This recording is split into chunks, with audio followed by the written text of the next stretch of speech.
kandi ibi birabasohoyeho ntibitinze. Wayimye n'umunota umwe yo igiye kwiha amezi kuri wowe.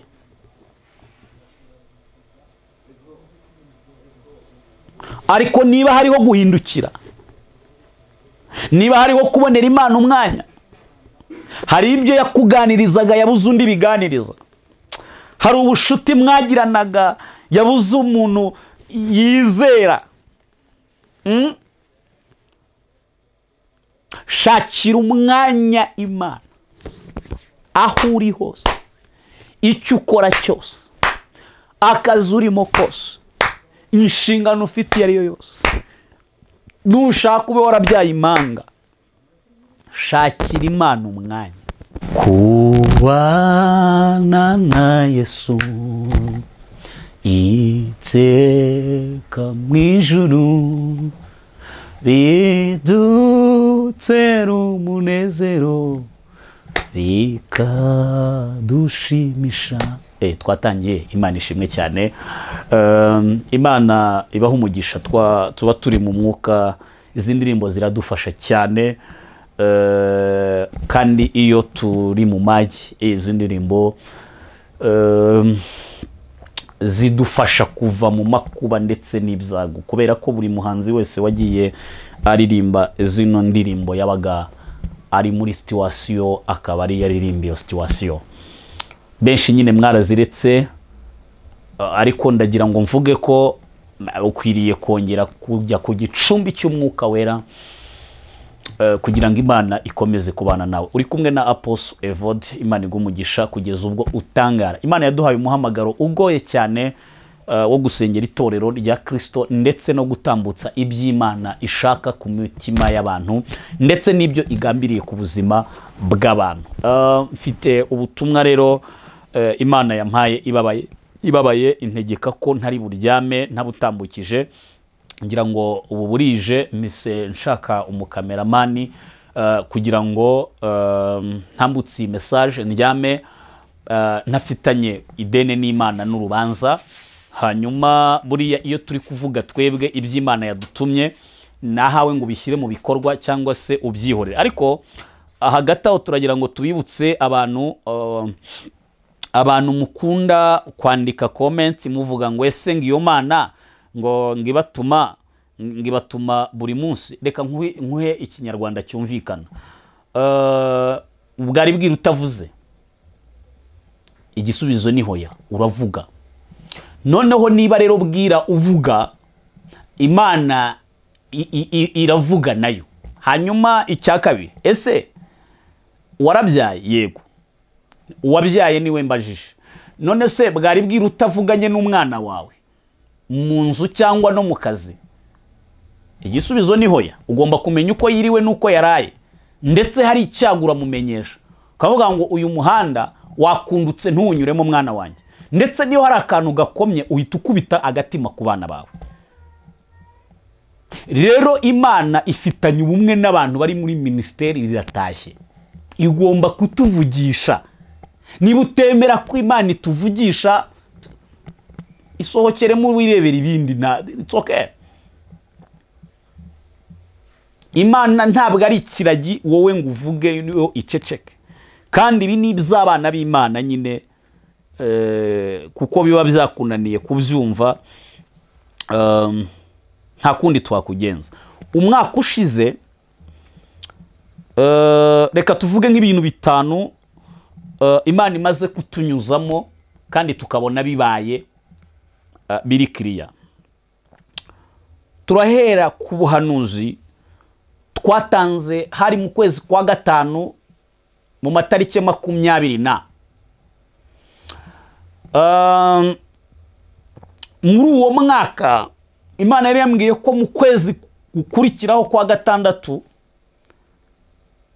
hagomba gutaha umuntu wo mu gisata cy'iyobokamana. Icyo gihe mbihanura natutswe ibitutsi byinshi, ndetse nitabye telefone mbi nyinshi. Ariko mu matarike ari guhera ukwezi ibyo mwarabibonye n'amaso yanyu ko Imana ivuga, aho Imana yagira ngo ikangura abantu ibereke ko ivuga, ariko wapi. Turongera mu mwaka ntibuka dufata umweyo tuvuga ko Imana ije gukura. Icyo gihe hari hadutse abantu bajya ahantu mu nzu mu cyumba akifata video akavuga ngo nyoherereza amafaranga uri hanze, ngo ndi muri hoteli ndi kugusengera. Abandi ngo mwohereze ngo munjyane ngo nkujyane Plum Mountain. Tubona birakabije, Imana iravuga ngo nimpagurukana umweyo. Iyo cano ngira ngo ntikibaho, ariko yitwaga Impemburo. Ibyo mwarabirebye. Busa umuntu yakubwira ngo mpa amafaranga nkugire Plum Mountain. Busa umuntu yawaye mpa amafaranga njye gukodesha hoteli ngo ngusengeremo. None iyo mirimo Imana yadukoresheje kugeza ubu, aho yanga abantu babiha agaciro, ahubwo muri kutwitura kuvuga ngo namwe muri nk'abandi bose. Gusa twe dutegereje ingororano mu bwami bw'Imana. Ariko icyo nashakaga si ukubibutsa ibyo twahanuye, ahubwo si no kwiyamamaza, ahubwo ni ukubereka ko Imana iyo ivuze nta mikino iba ifite. Nta mikino iba ifite. Dufite ubundi butumwa nagira ngo nsorezeho kugira ngo mbahe iby'Imana yambwiye twatanze. Icyo gihe murabyibuka mbabwira ngo buri mukozi w'Imana wese ukwiriye gutunga nimero nibura y'umukozi w'Imana. Bamwe mwarantutse, abandi muti ibyo ni ukwiyamamaza. Ntajye ntago nagira ngo mutunge yanjye, ariko igihe kiraje ibyo muvuga mubone ko kwari ukuri. Icyo gihe Imana yari yanyeretse umuhanuzi ab'idolari, aba nk'iyero. Kumubona ari ikibazo kiremereye cyane. None ndi gutungurwa nuko abantu mukeneye amasengesho, ariko kandi abantu bamaze gukamukamo iby'umwuka. Imana ibafashe kandi bagirire neza. Imana ibambika imbaraga. Imana ibarwanirire.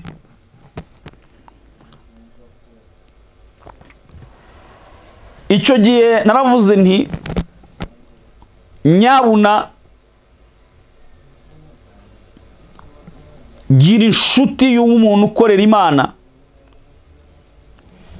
utunge nimero ye kuko uzayikenera. Rega n'ejo bundi ahamenya n'umwaka ushize nabivuze niba atari mu kwa mbere. Ariko abantu ndabona ko mutagishaka kumva, ariko twe tuzajya tuvuga tugende, ba nyirabyo bazajya babyakira. Niyo yaba umwe nta kundi, ubwo azajya aba ari uwo nyine Imana yadutumyeho.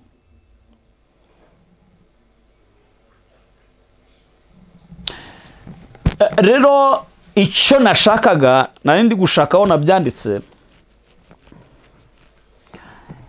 Imana yarambwiye ngo abantu baribagiwe. Nagiye kubona mbona abantu bambaye ubupfukamunwa nanone.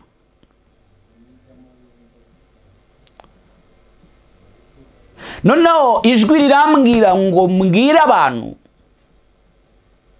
ngese mwibagiwe imihigo mwahize mu cyorezo.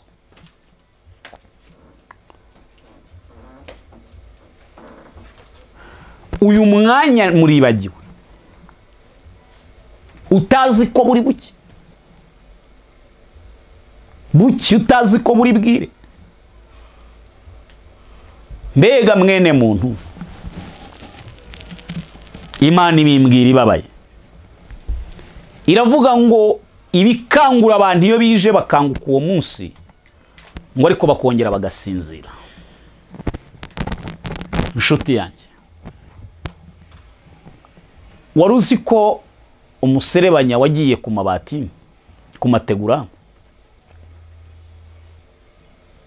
wakundaga kujyaho buri gitondo akazuba karashe?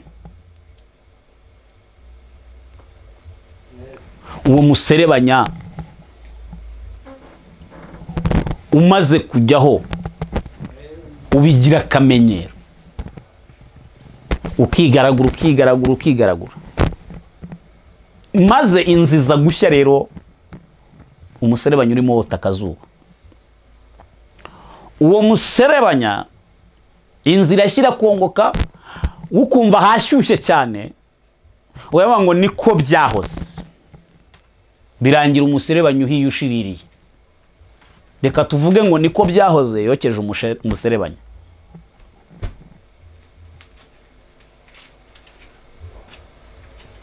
Ufite mirimo ki izagutambutsa?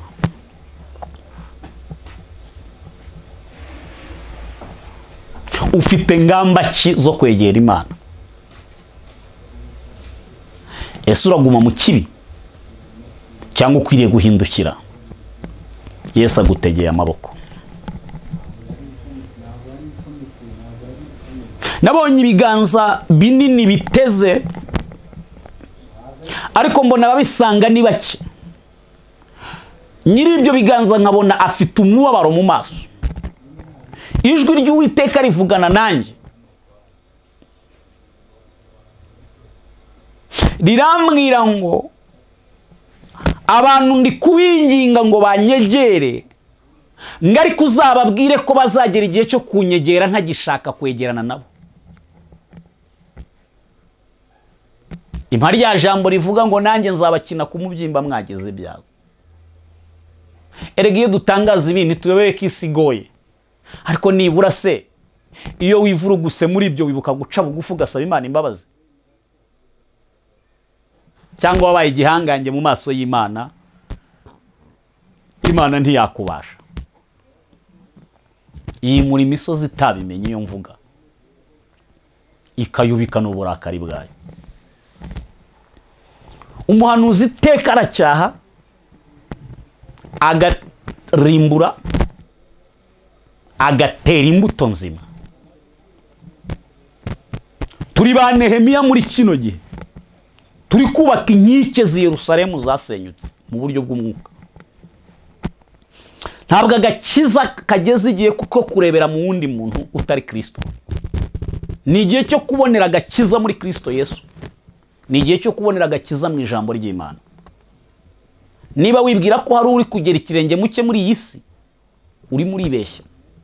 Imana yarambwiye ngo nimuyihanga amaso, nimuyihanga amaso, niyo ifite igisubizo cy'ubuzima, niyo ifite ijambo rya nyuma ku buzima bwawe. Message ya gatatu, ubutumwa bwa gatatu. Muntu waburiye umwanya Imana, Imana igiye kwishakira uburyo iguha umwanya, uburyo ushobora kuyibonera umwanya. Imana yarambwiye ngo abantu ntibagishaka kuyegera, ngo ariko igiye guteza igituma muyegera.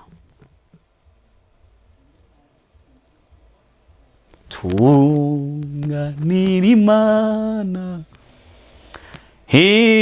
ikuyobore, cyuhora uyisenga kandi uyumvire, cyubana n'abayo, cyufashe indushyi, sibe na rimwe kuyikorera. Tunganira Imana ikuyobore, jya umvira umwuka, jya ufashe indushyi, ntusibe na rimwe kuyikorera. Imana igiye guteza ikintu gituma uyibonera umwanya. Ngo uri mu gihugu ngo nta saha n'imwe watakaza. Nshuti yanjye, ndagusabiye utazayibonera umwanya uri mu bitaro. Ndagusabiye ku Mana, ndakwingingiye, ndaguhendahenze, shakira Imana umwanya. Imana yarambwiye ngo nzabwira abantu ngo nimuyishakire umwanya, kandi mwimye Imana umwanya, kandi Imana umunsi yabimye umwanya. Ubwira kabiri buzaba. Umuntu arahirimbana agahirimbana agapfa ibyo yahirimbaniye atabiriye. Ariko iyo umuntu yaboneye umwanya Imana, niyapfuye ataha muri ya ndirimbo ivuga ngo no mwipfa ryanjye iryo zina rizampumuriza, nanone uko mbishoboye nzajya nguhimbaza. No mwipfa ryanjye iryo zina rizampumuriza. Haleluya! Shakira Imana umwanya. Dopela se edone mai kone horia. Mukazi ukora shakira Imana umwanya. Yarambwiye ngo mwayiburiye umwanya. Irambwira ngo mbitsindagire mbisubire mishuro nyinshi mwayiburiye umwanya. Ndahanura uko nategetswe waburiye umwanya Imana. Imana igiye kwishakira umwanya ku bwawe. Kandi ibi birabasohoyeho ntibitinze. Wayimye n'umunota umwe, yo igiye kwiha amezi kuri wowe.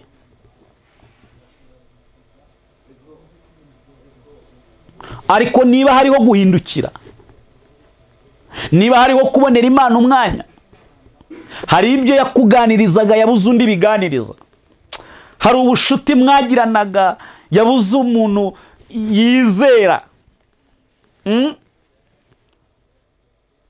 Shakira umwanya Imana aho uri hose, icyo ukora cyose, akazi urimo kose, inshingano ufite iyo ari yo yose, nushaka ube warabyaye impanga, shakira Imana umwanya. Nshuti yanjye, bya bihe byo mu cyumba cy'amasengesho iwawe Imana irabikumbuye, kandi icyo wayimenyereje yarambwiye ngo iragishaka nanone. Ubusabane wagiranaga nayo nanone Imana iragushaka mu aleluya, mu busabane bwawe nayo. Uburyo waganiraga mu ijambo nayo irashaka ko wongera ugatangirira mu itangiriro ukagera mu byahishuwe. Wari intwari yo gusoma ibyanditswe byera, none ubu uri intwari ya YouTube, uri intwari y'amatiku, uri intwari y'ibishego. Urumva udakwiriye guhindukira ugashakira Imana umwanya. Shakira Imana umwanya. Iyo ni message ya gatatu. Niba muyumvise muhabwe umugisha. Kuri riratashye ministère, riratashye itorero, riratashye. Shakira Imana umwanya muganire, ikumenyesha iminsi n'ibihe, wigenda nk'utagira ubwenge. Nari nzi ko ibindi ndaba nazanye fime, ariko fime murazibona ni rinete z'umukara, rinete zishobora kuba zisa n'aka kantu rinete kurere yayo cyangwa se ibara ryazo ni ukuziba zimeze fime, amarinete ya fime. Iyo umuntu yambaye fime, ndatekereza ko uburyo ababonamo ntabwo ari nk'ubwo utazambaye ababonamo. Imana yaramubwiye ngo abantu bayambaranye fime ntibashaka kubonana nayo, ntibashaka gusabana kuyibona. Ubundi ntabwo Imana bayibona mu maso, ariko bayibonera mu mirimo yayo. Irambwira ngo hari abantu banzinutswe, ngo none ubambarize ko banyanze biciye ku bantu, ngo babwiwe n'iki ko abo bantu ari njye wabatumye. None ibituma ukunda Imana nabyo biraje. Erega izi mesaje zose zirareba kwegera Imana. Nabonye abantu benshi bambaye amafime badashaka mbese no kugeraho Imana iri. Umuntu avuga iby'Imana bagasitaruka. Ni ubuhenebere bwo mu minsi y'imperuka, ntugire ngo ni ubusirimu. Ntabwo ari ubusirimu. Ntabwo wasirimutse rwose, kuko ubaye wasirimutse ntiwararurota ibikere. Ubaye wasirimutse ntiwararurota imbwa zikurya. Ubaye wasirimutse wagasirimutse no mu nzozi, nturarurota ugwa mu nyanja. Ubaye wasirimutse wagira ibitotsi bizima, ukaryama ugasinzira ukizigura. Ubaye wasirimutse. Ubaye wasirimutse ntiwajya urarurota bagusambanya, usambana n'abadayimoni. Ngo urasirimutse, kabyukira mu ikote ngo urasirimutse, byukira mu mukenyero mwiza ngo urasirimutse. Urarurongo usambanwa n'abadayimoni mu ijoro. Nta busirimu mbonye. Nje ndavugira mu mwuka. Uri mu mubiri it's okay, ariko ndavugira mu mwuka. Gusirimuka kwiza ni ukuba turi kumwe n'Imana, tubona ibyiza byo mu bumana. Wambaranye Imana fime, mwambaranye Imana fime, mwavuniye ibiti mu matwi, mwanze kurekura ikibi. Imana irakubita intoki mu kirekure. Yewe yarambwiye ngo habe no kwiyeza abantu ntibakiyeza, ngo baravuze ngo ni ibyo nyine. Murinzi we menyesha igihe iwacu se ni muhero, ati ijoro ryijimye cyane buracyaha nyuma. Murwanyi we cyo mbwira nawe hasubiza itonze ati urugamba ruzashira guma mu ntambara. Ndacyabaza ibyaremwe byose bisubiza bitya biti, iyi si yaciza gushira hazimi humaye.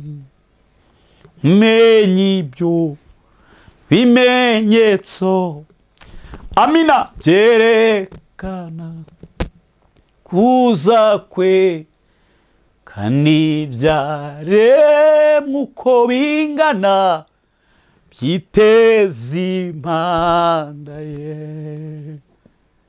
Ishime mu mitima yacu kuko imuhira ari hafi.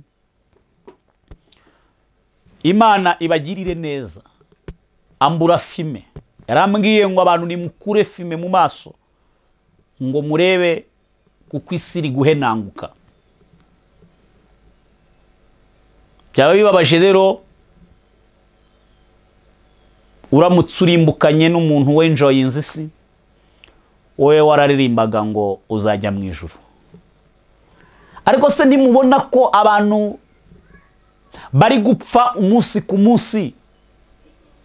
Urwatwaye umuturanyi wawe, uwo waherekeje ejo bundi wabonye imyambarire ye atarakurushaga kwambara neza. Nimukanguke, kuko niba Yesu ataje vuba, ariko impfu turagendana buri munsi. Message ya gatanu niba atari kane,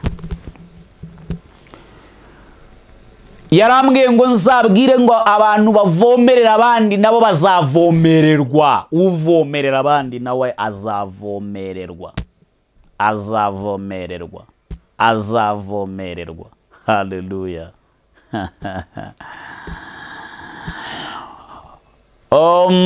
Nabonye amaboko y'abantu apfumbase, byari bimeze gutya. Abantu twese turimo twaka Imana. Imana yashyira muri iki kiganza niki byose umuntu akabishyiramo hano, agahita apfumbata, akagaragaza kino nanone ngo manama. Imana igategereza ko muri iki kiganza umuntu yabumburura ngo atange nayo yongera imuhe, ikiganza kikaguma kimeze gutya, igahereza agashira hano, igahereza agashyira hano. Imana irambwira ngo iyo umuntu atatanga nawe ntiyakira. Uvomerera abandi ni uzavomerwa. Uvomerera abandi nawe azavomererwa. Ndasubiramo, wowe uvomerera abandi nawe uzavomererwa. Imana ikuvomerere muri uyu mwaka. Sinzi icyo wakoreye bene so, ariko icyo watanze kikugarukire karindwi. Imana yaramwe ngo igiye kwitura ineza abantu bagiriye neza bashonje, abantu bafashije abakozi b'Imana mu bihe nk'ibi bigoye, mu bihisiri kutubwira ngo Imana yanyirihe. Wowe ugakora mu butunzi bwawe, ukagurira gaze umukozi w'Imana agateka umuceri agaha abana. Imana igiye kuguhitura ineza. Imana igiye kukugirira neza. Imana igiye kuguha umugisha. Wewe wambitse abantu, Imana iguhaye umugisha, kuko nabonye amarobine apfumukamo amazi meza. Mbona abantu bavomereye abandi nabo baravomerewe. Erega iyo tuvuga ibi, ntuvugire ngo ufite miliyari kuri konte ariko urara witera inshinge, uwo si umugisha ufite. Wikoreye amafaranga y'umuvumo. Umugisha utanga mwami wanjye ntiwongera umubabaro we, abakumenye bafite amahoro n'ibindi n'ibindi. Uvomerera abandi nawe agiye kuvomererwa. Iyi message Imana yaramwe ngo nyitange ntuje, nitonze, ngenda gake, ngo abantu babyumve, ngo mbitsindagire, ngo abantu babyumve. Kuvomerera abandi nawe agiye kuvomererwa, agiye kuvomererwa, agiye kuvomererwa, ugiye kuvomererwa. Imana ikugirire neza. Message ya nyuma ariyo ya gatandatu niba atari gatanu, ndagira ngo nkubwire ko aho uherereye hose nabonye Imana imanura imbaraga zidasanzwe. Mbona abantu bujuze uyu mwuka wera. Imana irambwira ngo abantu bamaze igihe basaba umwuka w'Imana, ngo Imana ibahaye uwo mwuka wera, ngo maze mwe ntimuzawupfusha ubusa nk'abo yawuhaye bakawukoresha ibidakwiriye. Irambwira ngo nzabatongere murawakiriye, ariko ngo ntimuzawupfusha ubusa, ngo ni umwuka wera wo guhamya imirimo y'Imana. Akira umwuka wera we wagize icyo cyifuzo cyo kuzura umwuka wera w'Imana. Imana ikugirire neza, Imana ikwambika imbaraga, Imana igukomereze amaboko kugeza ubwo utangara. Ngibyo iby'Imana yari yabantumyeho. Twatomboye kubera itara kuko numvaga ntari buryame ntabibabwiye. Ikiganiro ngitambukije saa moya ko nge ndyama kare, ngira agatwe gato nk'akarinda uruguma. Hanyuma abantu mubarizwa hano ndagira ngo mbabwire ko muri abanyamugisha cyane, kuko Imana yantegetse kujya mbasengera aho ndi gusengera hari hose, kuko YouTube yacu iba muri telefone yacu. Imana yantegetse ko nzajya shyira telefone ahantu ndi gusengera hose, haba ari no ku gatuti ndi kwigisha, ngo Imana ikabahundagazaho umugisha wayo, ikajya ibarokora ibyago bitandukanye. Rero nawe utarakora hasi aho ngo winjire mu muryango mugari w'abana b'Imana, kubera ab'Imana babonera amakuru ku gihe avuye mu ijuru, urimo uracikanwa cyane. Kandi uzajya guhindukira abera bamaze kwambara imbaraga zidasanzwe, bamaze no kumenya kwisengera. Turi guteganya kwagura ibikorwa, tukazakora Zoom cyangwa se TikTok, tukajya tuvuganiraho. Turi muri iyo myiteguro. Kubashaka gushyigikira ubutumwa bwiza tutambutsa n'ubuhanuzi, kugira ngo Imana ikomeze kugendana natwe, tugire uburyo dukora transport tujya gushaka mu maso y'Imana, ndetse kandi yewe tubone n'uburyo umukameramani nawe abona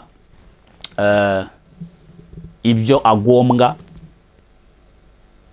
Nimero iri aho ngaho, kode iri aho ngaho munsi, ndetse ushobora no gukoresha Equity Bank usapotinga ubwami bw'Imana. Ariko si abantu basapotinga ibimonsoro niba ari ibimasuro, wowe gushyigikira umurimo w'Imana urumva ari ikibazo. Imana ibakureho abazimu bo kudatanga mu izina rya Yesu mu murimo w'Imana. Imana ibaha umugisha, kandi ababyumvira bakabona ko ari ngombwa ko dutambutsa ubu butumwa. Inshuti zanjye ziri muri Oman, mu bihugu by'Abarabu, mudukurikirana muri ya makanzu y'Abayisilamu mwashizemo ekuteri, ndababona. Imana ibaha umugisha, Imana ijya ibitaho cyane. Hari igihe biba ngombwa ko wumva Yesu uri kwihisha, ariko ntacyo bitwaye. Yesu we ntakojejwe isoni no kumwumva wihishe. Imana ibagirire neza. Reka mbatureho umugisha ukomeye w'Imana. Ubugingo bwacu ni bugufi cyane, twabugereranya n'ubwato mu mazi, tunyura mu nyanja irimo amakuba, ariko Mukeza ni utuyobora, kandi azatugeza mw'ijuru amahoro, ntabwo tuzongera kwibuka urugendo. Amen. Yesu abagirire neza, Yesu abaha umugisha. Mana, ndagushimiye kubw'uyu mugoroba mwiza. Iri ni ijoro ry'umugisha uteguriye abera kugira ngo bahabwe ubu butumwa wari watambukije. Wambwiye ko ababarizwa hano kuri Riratashye Ministeri batazabura amakuru y'ijuru, ndetse kandi uzajya utumenyesha ubwiru bw'Imana. Ijambo ryawe ni imbaraga, ijambo ryawe ni ubuzima, ijambo ryawe rirabohora, ijambo ryawe ribeshaho, ndetse imvugo yawe ni nziza. Uku turi n'imvugo yawe, uku twambaye n'imvugo yawe, kuryama tukabyuka ni ukubera imvugo yawe. Komeza gushirwa hejuru no guhimbazwa, izina ryawe rikomeze guhabwa icyubahiro. Sabye nizeye imirimo ikomeye y'Imana, sabye nizeye imbaraga zikomeye z'umusaraba. Nsengeye abari muri Australia, nsengeye abari muri Canada, nsengeye abari Belgique, nsengeye abari muri Oman, nsengeye abari i Buruseli, nsengeye abantu bose, nsengeye abera bose ku isi yose, abari mu gihugu cy'u Rwanda, abari Uganda, abari Tanzania, abari Kenya, abari Mozambique, abari Burundi, abari muri Congo. Itorero ryawe ryose aho riherereye, reka rihabwe imbaraga z'umwuka wera mu izina rya Yesu. Tuvunaguye imbaraga z'abadayimoni, ibintu byose byishyize hejuru kurwanya kumenya Imana, tubimanuye ikuzimu mu mbaraga z'umwuka wera. Tuvunaguye imiheto y'abagome n'abagambanyi, twirukanye akagambane kose kari gakorewe umwana w'Imana uwo ari we wese aho ari. Tuvunaguye imbaraga z'ababisha mu izina rya Yesu. Amaboko y'Imana aturamire ku munsi mubi, kandi Mwami Yesu, abarwayi bari ku gitanda bakize. Mana, ubambike imbaraga, ubahumanure, ubarwanirire, ubatsindishirize, ubaneshereze. Sabye nizeye iyo mirimo n'ibitangaza. Ubwo tugiye kuryama Mwami, turaba tumeze nk'intumbi ziri mu bituro, utubundikishiriza amababa yawe kandi uturotesha ibyiza by'ijuru. Dusabye twizeye imbaraga z'umwuka w'Imana. Uzadukurikirana ari mu kazi, uzadukurikirana ari muri ofisi, ahabwe imbaraga. Uburizemo imigambi y'umwanzi, kandi ukuboko kw'Imana kuramire abera b'Imana mu izina rya Yesu. Isi habwe umugisha ku bw'abana b'Imana. Wigeze urokora abantu bake ku bwa Nowa, ugira abantu urokora ku bw'abahanuzi. Turi gusenga, turi mu masengesho, twinginga ngo ubane n'itorero ryawe. Komeza kutugirira neza, tubisabye twizeye ku bw'Umwami wacu Yesu Kristo, amen. Imana iguhe umugisha. Shalom. Ibiganiro byacu n'ubutumwa dutambutsa, iyi Imana yatugiriye ubuntu nakagaruka. Imana ikugirire neza aho uherereye, ahariho hose. Turagukunda. Imana ikwiteho. Shalom.